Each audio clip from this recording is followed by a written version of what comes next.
All right, welcome in. It is Wednesday morning. It's time for Total Bases. I was joking with Brian backstage. I had a fine day yesterday. I didn't bet anything, so it's 0-0. Couldn't lose.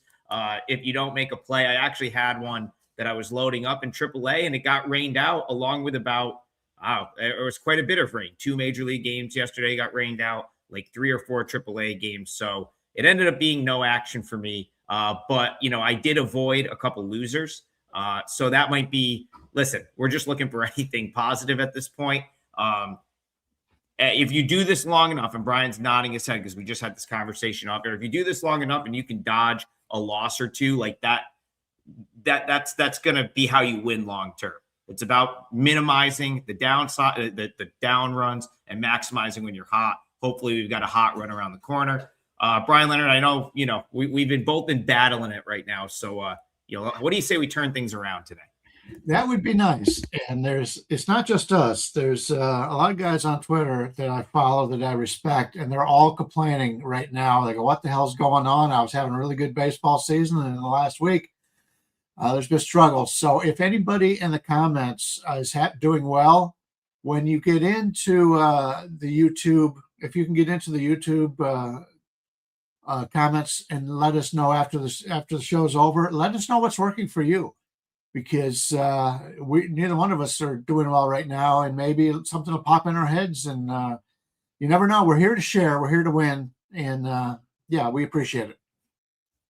It's a great point. Yeah, I mean, I had a very good first couple weeks. So yeah, it's kind of, for me, it's been like the last 2 weeks or so that have just not been very good in Major League Baseball. But I guess what you could do is just bet the Yankees every time they play. That might be a way to cash a few tickets. They that'll be our feature game today.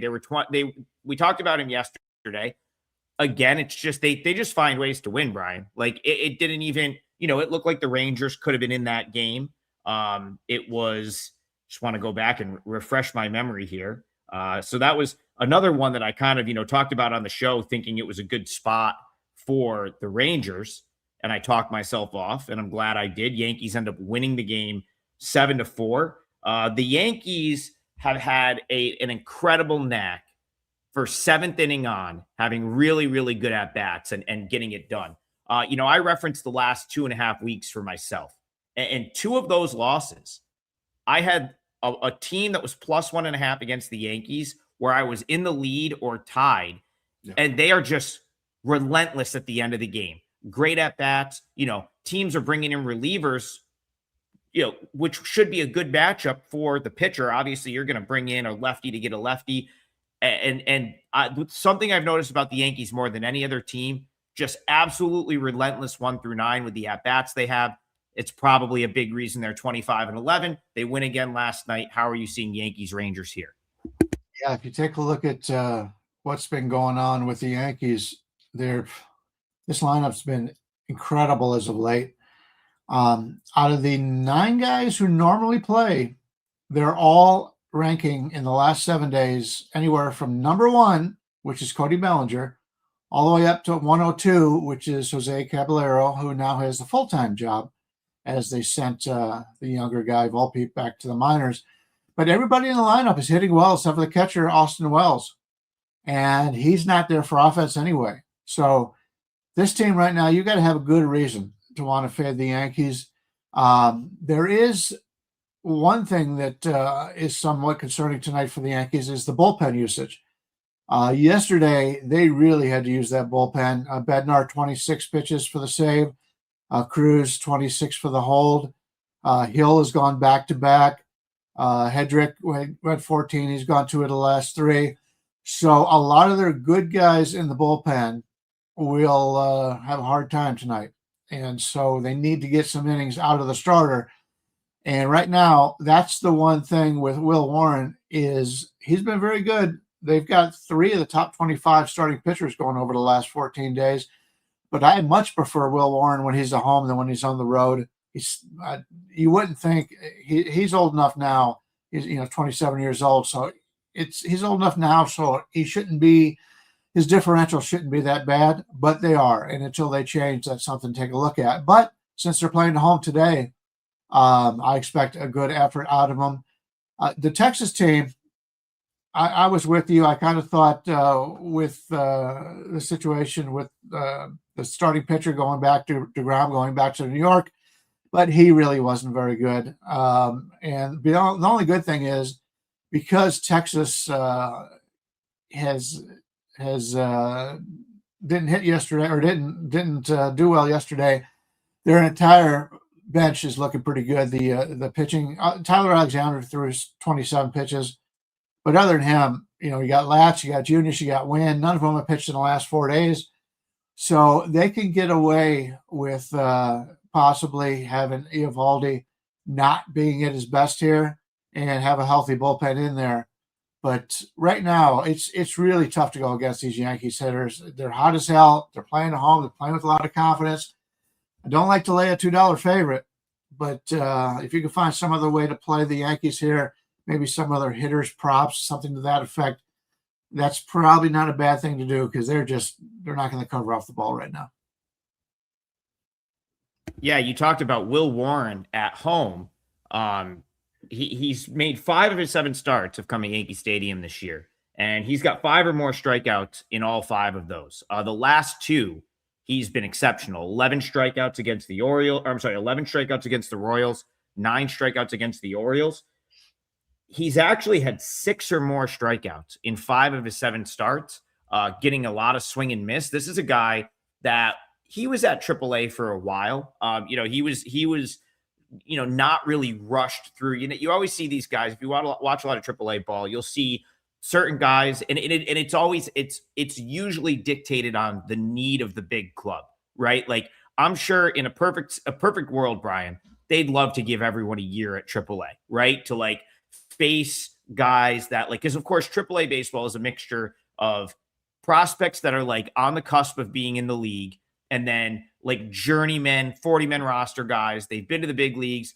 They're not quite good enough to stick around in Major League Baseball, but they're good pros and they're going to go and give you a professional at bat. So Will Warren had the luxury of being at AAA for a year and having sort of time to work on things. I even think he kind of got to come back down and do it again. Not because he wasn't really good enough, but because the Yankees have that kind of depth in their organization. And like this time around, it looks like he's fully figured it out. I always thought he had flashes of it, but this looks like the year where he's put it all together. Probably the reason that they had a couple of chances to trade him. They didn't. I think what you're seeing is like what he's been building toward and maybe a strikeout over. He's been racking up the strikeouts in this ballpark, and especially across the last 3 or 4 starts, has had 6 in every single one. I haven't looked at what the total strikeouts is here, but his stuff's looked really good. I mean, 6 or 7 is not out of the question. Yeah, my projection was 6.5, so it all depends on what the number is. But to your point, I'm not dying to bet against the Yankees right now either. I see a couple people in the chat say, "Hey, it's a big number on the Rangers." Yeah, I mean, if I look at just my straight up number and where the value is, it's absolutely on the Rangers. There's no question about that. The question is, do you want to take that shot at this point? For me, it's got to be something Yankees correlated or pass right here. They're just playing too good right now. Yeah. All right, let's here's one. We didn't talk about this game on the show yesterday. I referenced it in the video that I did, and then it got rained out. So it was probably another reason that I didn't have any MLB action yesterday, because I did have half of mine, Brian, to come back with the Brewers. I liked them I bet them on Monday. Sorry, forgetting what day it is. I bet them on Monday. They fell short, but they got a couple guys back, and one of those guys they got back, Jackson Churio, had one of the best games of his career. Not only did he look good coming back, Brian, he had 4 hits and 4 at-bats and a walk. For a Brewers lineup I feel like is kind of needed that. Andrew Vaughn didn't have the best game, but still you slot him in the 6th or 7th hole. It's a pretty nice upgrade for a lineup that once they start to hit, I kind of feel like this Brewers team is going to vault themselves into the conversation of the better teams in the National League. So Brewers as maybe an underdog here. I've liked Sproat this year. What do you, I know you've liked the Cardinals. So Brewers Cardinals, how are you seeing this one? Yeah. Who would think on on May 6th, he's got a 1,000 batting average on the season. Yeah, he did really well yesterday, and everybody made sure to notice it. It is one game, don't overreact. But yeah, that was a nice setup for Milwaukee, and with the utility guy, the DH out of the lineup, he may be the best bat in that lineup right now. So he's fresh, and that's something you like. As long as he's healthy, that should help. Palante is going for St. Louis. Sprout, as you mentioned, for Milwaukee. We're looking at basically St. Louis is about a 110 favorite. It's close to a pick 'em here with a total of 8. Yeah, it wouldn't surprise me at all if Milwaukee goes on a run here. I'm not as high on Sprout as you are, but Palante is a guy who has been able to get by this year. He's not a guy that I've wanted to search out and find, but he's been getting the job done. St. Louis continues to find ways to win, and I like this matchup. I like both of the way that I expect to be on both of these teams a lot in the next week or two. But in this one, I'm just not seeing value either way in order to play it. We're looking at a total of 8. I could possibly see the over here. Milwaukee's got that ability to be able to run. St. Louis obviously likes to run. I like teams that don't need the power bat to succeed. And this looks like a good matchup for that. Slight lean to the over here, but the line is pretty much where I expected it to be. Jason Lambert says, well, you just talked me into the Brew Crew. Mike S says Brew Crew gets the W this afternoon. It's the only way I could kind of play it. Brandon Sproat will probably benefit from when he eventually gets sent back to Nashville and gets like a month down there with those pitching coaches. I think had it not been for injury that was probably coming for him, Woodruff goes on the IL. So like Logan Henderson was taking someone's spot because he's been awesome down in AAA. But like every time it comes up to, have a spot be taken, someone goes on the IL. And this most recent one was Jake Woodruff back on the IL. Now, to Sproat's defense, these numbers, 6.75 ERA and a 1.61 whip, are probably a little bit unlucky. His expected ERA is a 1.5 lower than that. Now, you could say, well, a 1.5 lower, still over 5. Yeah, it is. That's true. And so you got to take that with a grain of salt. But this is a guy that, former second-round pick for the Mets. I always felt like he was going to end up in the Mets rotation at some point. He obviously got passed by the likes of like a Nolan McLean, a Christian Scott. They know they have Jonah Tong. So it's like the Mets saw the pitching depth in their organization, but they gave the Brewers someone with plentiful upside, Brian. And you know what the Brewers do with those types of guys. It typically works out. And so for me, I do think Sproat maybe needed some time at AAA. But if we're just talking about this matchup, listen, Palante, he's a good veteran, Swiss Army knife type guy. The Cardinals, I feel like they can do wherever they need him. He almost always does well, but he's not someone that's overly dominant. And the Brewers in 15 starts, he's got 15 starts against the Brewers. He has over a 5 ERA. So this lineup has seen him enough. Man, I'm waiting for this Brewers breakout. We need Tokyo Brandon to come on here and talk crap about them like last year. Because he was like, oh, this team's done. And then the Brewers won like 15 straight games. So that's what that's what maybe when he's back, we can get him to do that because I still think this is one of the best teams in the National League. I was looking at how the hitters have been doing, and both teams have a lot of hot hitters right now at the top of the order. And since I'm not enamored with either one of these pitchers, maybe play one of those first inning type of bets, a Yerfie. Yeah. On this one. Makes a lot of sense to me. Obviously, it's early in the morning. I don't know if they even put those lines out as of yet. But, if it's anywhere near where it has some value, that's the way I would look at this one. Listen, Brian, I know it's one game, but like to put Jackson Chourio back in the top of this order is very, very notable. I mean, just from the respect he's going to garner from opposing teams, and having good at-bats, that's something that the Brewers haven't had enough of so far this year. And it makes everything go because you can get a couple base runners. This team's as good as anyone at going first to third, at running the bases. If they can get the guys on base, they're probably going to start scoring some runs. And you would have to think Churio and Vaughn being back help their cause in that regard. All right, let's head back to the chat. Let's see, where do we want to go here? It's full slate today. Got some day games. All right. Here's people want to know what's wrong with Bryan Wu. I actually think that that's a fair point after, we talked about his most recent start. It was against the Royals. You actually like the Royals and you cashed for the Royals in that game. That was one, I believe that was last Friday where you and I were actually a rare head-to-head. I like the Mariners, you like the Royals, and you won that battle. And it was, Bryan Wu coming out 4 spot in the first inning. And I had said, hey, don't worry about him. Everyone's due a bad start. Everyone's going to have a bad start sometimes. Of course, he got rocked the start prior to that. But then he comes out and gives up a 4 spot to the Royals. So I guess the question is fair. What's his deal at this point? And how are you looking Mariners Braves this afternoon? Yeah, Atlanta made a pitching change. They're now going with Martin Perez, which is the lefty, which I think is a positive for Atlanta. Not that he's a great pitcher or anything, but he's a lefty, and Seattle has not hit lefties so far this season.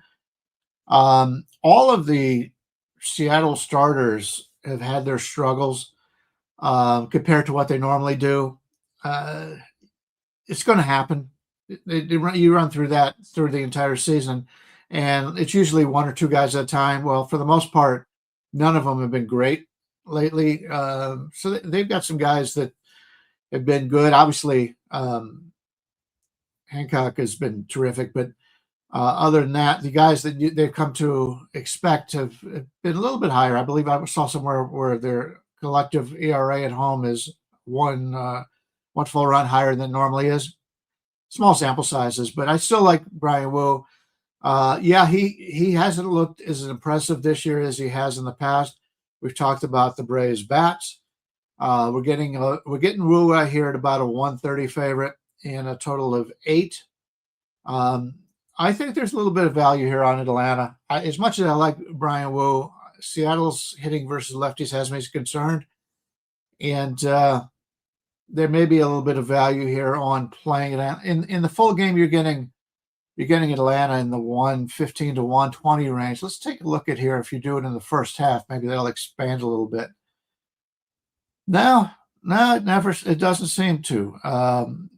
You're getting about a 115 to 120 here with Atlanta. So Atlanta does have their closer back. He came in last night and he got the save, and the previous closer got the win. So that's the way Atlanta likes to see it. I like the Braves. I don't know if I'll get there until I get probably at least another 5 or 10 cents here with the Braves. Best I'm seeing out there right now is 125 at one place here in Vegas. If I could get a 125 across the board, then I would be interested in Atlanta, but just leaning that way right now. Yeah, I mean, this is basically, we've talked about this game now. This is the 3rd day in a row that we've talked about this game on the show. And pretty much I feel the same way. The Braves are too big of an underdog here. They have been all series, and of course, if you've played that out to this point, you're up money because even with the loss on yesterday, you probably caught at any point in time, maybe 125, 130. I don't know exactly what the best number out there was, but if you played the Braves as a dog in both games of series so far, you're ahead. And I think that kind of illustrates my point where it's like, even with the Mariners being at home and maybe this, having a couple of favorable spots, I thought Monday was actually a very favorable spot for the Mariners with the Braves coming from altitude, coming from Colorado. They ended up winning that game, but that was a game the Braves led 4-0 in. And as we sort of highlighted, had J.P. Crawford not hit that 2-run bomb with 2 outs, I think it was like the 6th inning.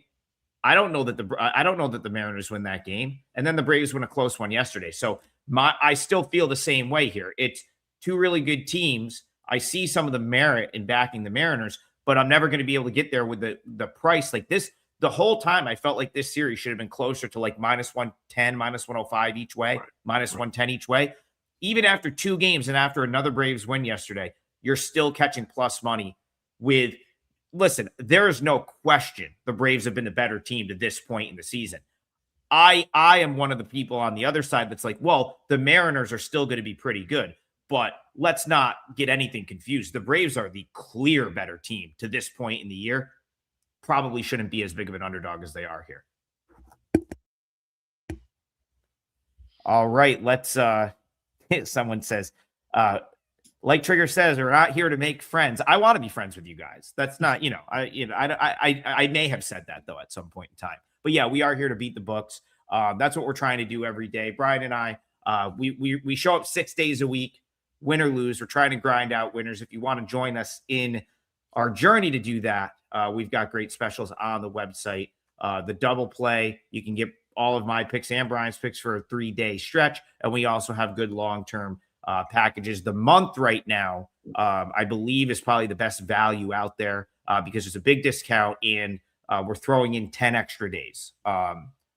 So I think it's 40 days and it's a discounted rate. So check that out if you are so inclined. But if you're just here for the free stuff, we're going to have that too.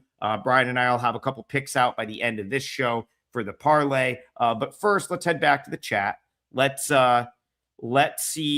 I'm going to just, again, I kind of roll random through the chat. So I'm just going to grab one at random. Actually, we a lot of people have asked about the same games, which we have hit so far today. So I'm going to go with the first one that I see. All right, let's go. Let's go with one of the night games. Give the show a little shelf life here. The Cubbies. Again, this is another team, Brian, that I think if you want to talk about, okay, so the Yankees are having probably the best at-bats 1 through 9 in the American League. I think you could put the Cubs up there, at least over the last couple weeks, of a team that's just having tremendous at-bats 1 through 9 in their lineup in the National League. They have totally turned around a little bit of a slow start. They're now 24-12. And if they're going to find a way to win games like last night, 3-2, they're going to win a lot of games this year. That was the kind of the knock on them last week. How are they going to win close games? What are they going to do with the bullpen? Well, the bullpen got a little healthy, and tough moment for the Reds last night. It looks like Emilio Pagan either pulled a hamstring or that's the type of injury. That's like the Cody Ponce, I'm done for the year type look. He was in a lot of pain, and that might be the first domino to fall for the lucky Reds. So Cubs, Reds to you. How are you seeing this one? Yeah, you mentioned the luck factor, and we've been trying to play into that, and we haven't really had too many places to have success in that regard. But now Tampa Bay has passed up the Reds as the luckiest team in baseball. Oh, yeah. Tampa gets the win yesterday. If you go back and look at the stats, they probably didn't deserve it. But, hey, that's the way Tampa Bay plays. We talked about that, and they've been getting those victories. Yeah, that loss for Pagan really hurts them because they really had nobody to take his place. He hasn't had a lot of success. He blew the save on Monday, throws one pitch yesterday, clearly hurts himself. For a guy that has him on my main fantasy team, that hurt, and I also have Scooble, so it's been a rough week for my fantasy team. Yeah, nobody cares about that. You might be a seller at the deadline if that keeps up. That's right. Yeah, you anybody who makes a trade with me, these guys are going to be out of the league for a while. I'll keep you updated on that if you're superstitious. But the Pagan situation. But Santillan has pitched 2 of the last 3 days. Ashcraft threw 28 pitches on Monday. Connor Phillips threw 28 pitches yesterday. They're in a real bind in this bullpen right now, and that did not help at all yesterday. From a starting pitcher standpoint, Brady Singer, you could say, has been disappointing this year. Other than Lauder, who did not pitch well his last couple times out, he's starting to fade a little bit. But Singer hasn't gotten really hot all year. He's a guy I didn't think was going to be a good fit in the Cincinnati. He's a fly ball pitcher, but as we've talked about the last couple of years, they've done something different there, and they've recognized something. Maybe they're not throwing as many fastballs at home, something to that effect that would result in more fly balls. But he's had pretty good success until now, and they've already brought up Chase Petty because of injuries, and he was okay. We'll see how it goes, but this is a team right now hurting pitching wise, and so you need their hitters to hit. And they've got a few guys that that have been hitting pretty well. But overall, your key guys in the lineup. De La Cruz is at 270. Sal Stewart's at 354. So they've got some of the guys that they really count on have not been hitting well. McLean's 370. And Brian Hayes hasn't hit in years, but he's at 279. So you got a team that's not hitting well and a team that doesn't have a lot of a bullpen. So I don't want to play Cincinnati here. When you take a look at the Cubs, you mentioned it. The offense has been very solid overall. They got Ballesteros and Dansby Swanson hasn't hit well, but for the most part, they've been a really good team. When you got Pete Croce Armstrong and Dansby Swanson that far down in the lineup, that's pretty impressive. They're good 1 through 9. This is one of those few teams that is. We talked about this yesterday and the day before.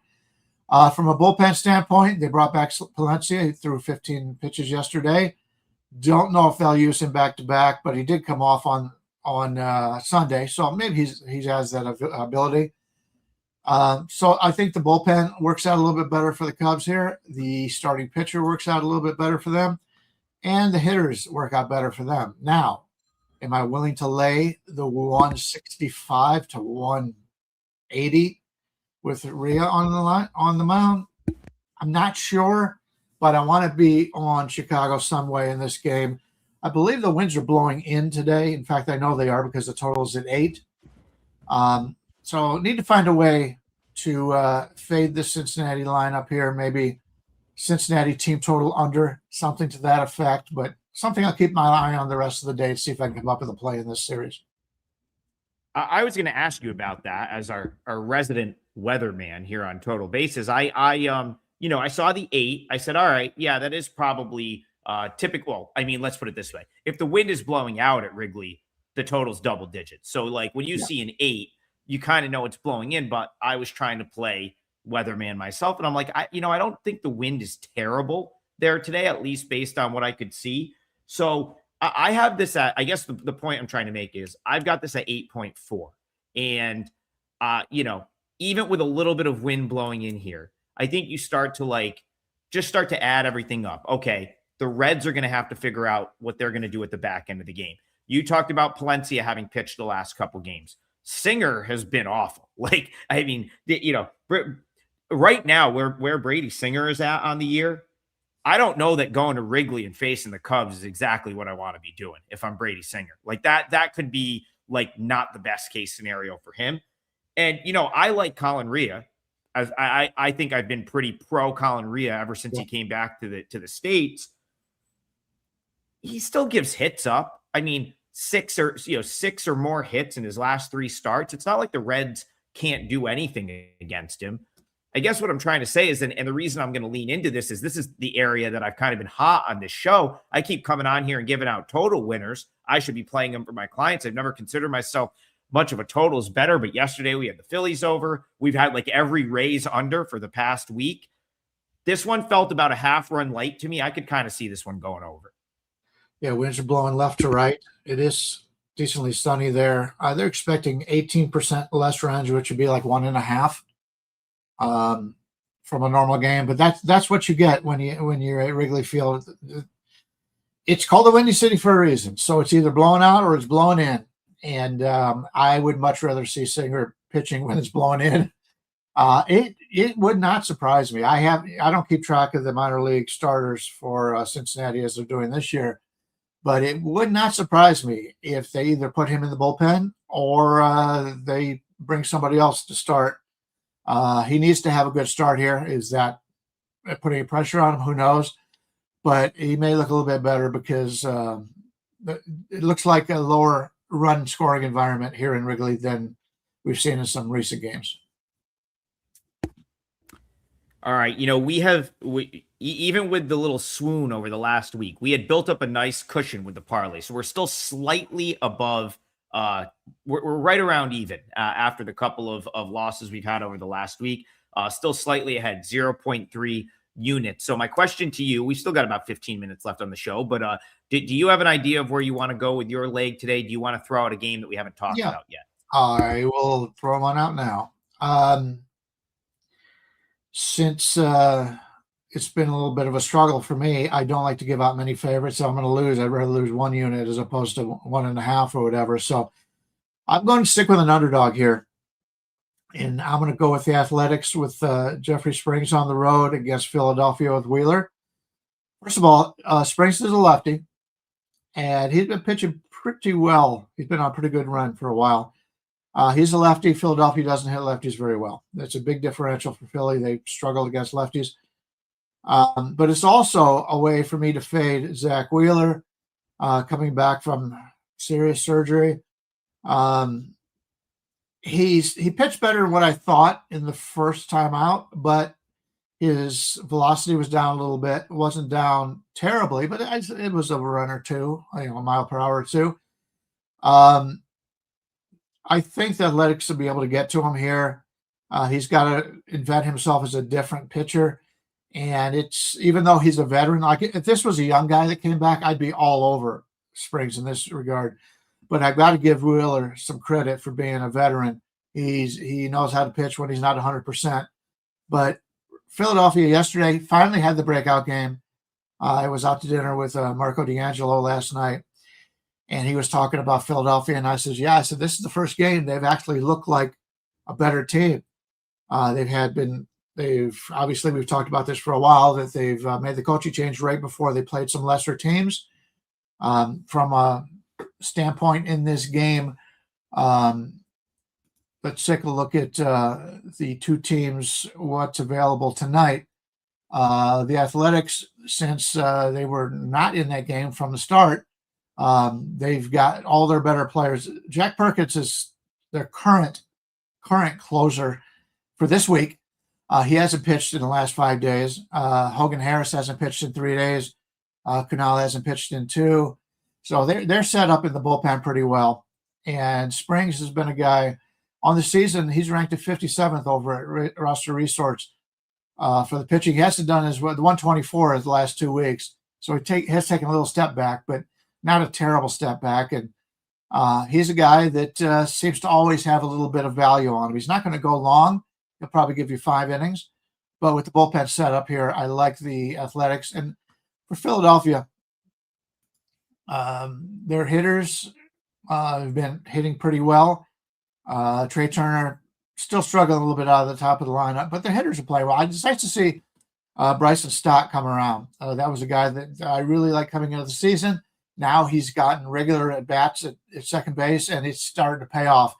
So they're a lot better team when they can go a little bit deeper in that lineup. But the bottom of the lineup with Crawford, Baum, and Stott had not really played well this year. In fact, one step above them, Real Muto hasn't really had a good offensive year. So it's very important for Philadelphia to get that bottom of the order to hit. Duran just came back from the IL and pitched. He threw 27 pitches yesterday. I really doubt they bring him in tonight.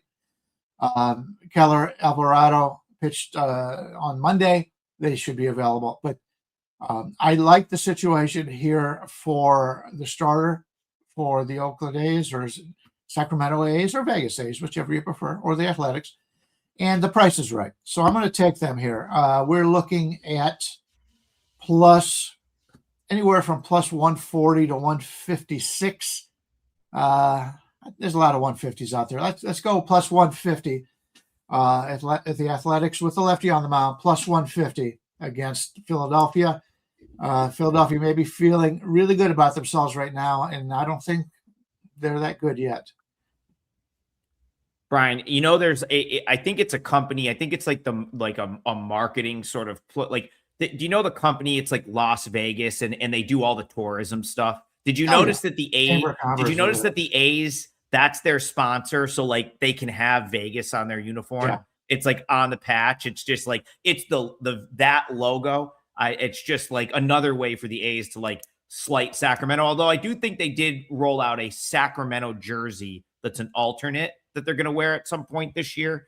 They just simply do not want to acknowledge that is their new home. It's been going on since last year. It's just this weird that they haven't embraced it. It's like, those are good baseball fans. They show up for River Cats games. Don't know why you didn't embrace the fans like for the major league games. It's neither here nor there. Point is, though, I'm going to agree with you on the A's. I'd love another 10 to 15 cents here to get A's plus 1.5. But from a value standpoint, this line is crazy. Like, I get that the Phillies are playing winning ball all of a sudden, but on what planet did like this little 6-1 run justify the Phillies being like $1.80 favorite? This is Wheeler getting priced like Wheeler pre-injury, Right. which he's not. So, like, the other thing I want to point out here, Jeffrey Springs left his last start early with hip soreness. And from everything I've read, it was just more of like he didn't probably have his best stuff. There was just no reason to push him any further. So I don't think that should factor in at all here. Sounds to me like he's totally good to go. And actually, because he had been pitching so well, because he had been pitching deep into games, he only threw 67 pitches his last time out. So it's almost like, I think that sets up nicely for him here. He's like a veteran enough where, like, if he really had an issue going on, I don't think he would run it back. I think he would, be smart enough to not go out there with like an injury that was going to get worse. And per his words and everything I could find, Springs said he's totally good to go. I tend to believe a guy like him. And like you said, the Phillies, outside of those veteran guys, this is not a good lineup. And all of those veterans are lefties, right? They're gonna have a harder time against lefties. Harper, Schwarber, they're going to have they should have a harder time against left-handed pitching. I know Schwarber had the dream year where he had like 1,000 OPS against lefties, but I would say, like, who would you rather have against the Phillies? A good lefty or a good righty? I think you'd rather have the good left-handed pitcher. So I'm with you, Brian. I think you found some good value right there. Yeah, and you mentioned the 67 pitches last time out. He's averaged 81 his last three. There's guys in the league that average a lot less than that. And Miles Mikolas, as a matter of fact, 63 his last three. He's just an innings eater, trying to get him out of there as fast as possible. But yeah, the A's are a better team than what this line suggests. Yeah, and listen, with Wheeler trying to get his feel back a little bit, if he's too much in the zone here, you don't want to be like too in the zone against the A's, because they're swinging at everything and they're going to put the bat on the ball. We've seen that so often this year. So yeah, I can't really disagree with you on that one. And like I said, I'll be trying to get in with the +1.5 if I get the number, which I highly doubt will be the case. But that is what I will be looking for. All right, I am going to go to I'm going to go to a different game for the parlay. I do have a 4% play locked in if that's what interests you. I'm not going to give that one out on the show because it's already up. I do like the Brewers, but I want to go someplace different for the parlay here. So let's go to South Beach. Let's go Orioles Marlins. There's a couple of people asking about this game in the chat, and I like the Marlins. I haven't bet this yet for clients, but I really do think that when I look at these two teams next to each other, I don't know if it's because I listened to 4 minutes of Mike Bordick just trash the Orioles yesterday, basically so Mike Bordick, obviously longtime major leaguer, I believe he played. Did he play his whole career in Baltimore? He played a lot of it in Baltimore, if I remember correctly. Got to go back to like the 90s here. Middle infielder. But the point is, I think it was him that just sort of went off on one of the radio shows about everything that was wrong with this Orioles team. And, a lot of it, I guess there's merit. I think, Brian, when you look at like the farm system for the Orioles, like a couple years ago, you expected this team to be like winning divisions at this point when they had all these guys in the system at once. Two of them are actually over in Miami now. Obviously, Kyle Stowers, Connor Norby over in Miami. So again, you look at the Orioles 16-20. I go back to the beginning of the season thinking that they were probably a little bit overrated this year. I go back to like our conversations with, their bullpen's pitching good, but I'm like, this really isn't a great collection of relievers. It's just like both of these teams are 16-20. To me, the Marlins are like the far better of these two teams. Like, if there's a team that's going to finish above 500 and it's these two, in my opinion, it's going to be the Marlins. And what the Marlins did earlier this week was basically put everyone on notice and say, yo, we're way better than this. Okay. Chris Paddock, see ya. You're gone. where that means Robbie Snelling's coming. That means Braxton Garrett's probably coming. Augusto Ramirez, you can't hit. Goodbye. Joe Mack comes up. He's a much better catcher, improves you, improves your defensive catching situation. I'm watching these moves. I know it's, you got Peter Bendix and that organization pulling the strings. I feel like they have a great beat on like what's going to win. So like all of this stuff is making me like the Marlins going forward. And I kind of want to buy in with them. They lose a heartbreaker last night where they come back and then drop it late. They've now lost 3 games in a row, but like, of course, 2 days ago was a 1-0 loss on a Bryce Harper solo home run. They just couldn't get the timely hit. I'm going to try to buy the Marlins before they get hot and before they go on their run. I think that starts here. I've always liked Yuri Perez. I do like Brandon Young as well, but like, to me, they're at worst case scenario, they're equals. I even maybe give the nod to Perez a little bit on those two head to head. So when I add all that up at the current price, Marlins is good enough. I think they win this game. You're talking about Baltimore being underperforming this year, and it's been the starting pitching. I was somewhat excited about their starting pitching coming into the season. Trevor Rogers was coming off of that terrific second breakout season a year ago. Now he's sick. He's not in the rotation right now. Zach Eflin was a guy coming back from injury that I was excited about. He got hurt again. So he's out. And Dean Kramer is a guy that they bounced around with, but he's got a strained quad right now. So you got Kyle Bradish, who is one of the people that a lot of experts thought was going to have a huge breakout year this year. He's done nothing. He's been bad. Shane Baz. Hey, we're getting Shane Baz from Tampa. They know they develop their pitchers very well. Shane Baz has done nothing. They signed Chris Bassett. Brandon Young, who you hyped up last week, got bombed. Cade Povich. Oh, that was bad. Yeah. Cade Povich, who is one of those guys that, like the rest of their young players, that have not proven themselves in the major leagues, and he's a quad A player at this point. So, and then they've had their closer from last year had the Tommy John surgery, and Garcia looking really good. If it wasn't for Garcia out there, that he's been a very, very good surprise. He's been the 13th best pitcher in baseball this year. He's finally got the role of the closer at this point. But yeah, you can look at their entire lineup and their entire team, and it'd be hard to find somebody that you trust. They've got some really good hitters in this lineup, and Henderson, Ward, Rushman's had a nice bounce back that we've expected. Alonso, gone to a new team. I always say they get off to a slow start, but they got some good batters in this lineup, at least in the top half. The bottom half overperformed early, and now they're struggling. So it's only one way for me to look in that game as well. And you talked about the catcher that went down to the minors because he couldn't catch defensively. Well, they decided he's going to continue to catch in the minors. I don't know if 2-3 weeks, a month, 2 months is going to make him a better defensive catcher. So we'll have to see. But Miami's got a lot of guys in the minors right now that are better than what Baltimore has up in the majors. Yeah, Joe Mack has one of the fastest pop times in ever recorded. That's so pop time, if you don't know what that is, it's basically how quickly the catcher gets the ball to second base, right? I think that's the definition, or how quickly it's the time that from when they receive the ball to get it out to second. He's got one of the fastest recorded in the history of the game. And, that is, so if you can't tell me that him being up there based on what they had catching doesn't like vastly improve that team.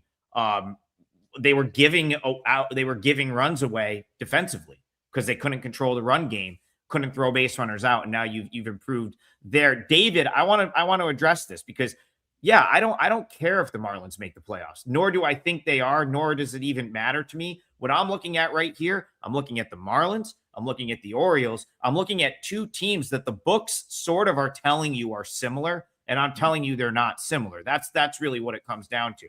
I think the Marlins are superior.